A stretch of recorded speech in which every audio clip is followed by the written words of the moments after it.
یک ما از مفلسی خلاص نمیشیم. 20 قرن گذشت اما ما همون مفلس کی بودیم هستیم. تا به حال مشت جیب ما کم سعی میزنه. باید یک چاره کنم که از این بدبختی خلاص شوم.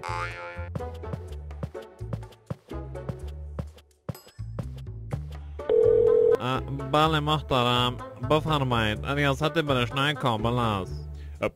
چی بگویی میره؟ قلندر از مر اسرائیل میگه از سمت بالا زحمتتان دادیم.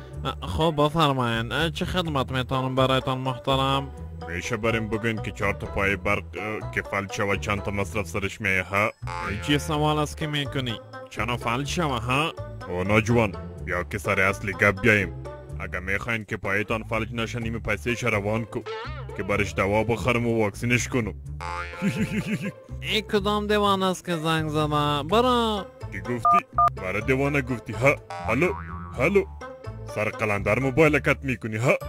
باش حال مکتت کار دارم. حالا گناه من چیست؟ من چرا از بین میبری؟ تو چوب باش، تو را غرض نیست. نشنیدی که میگه در بین خشک ترام میسوزه.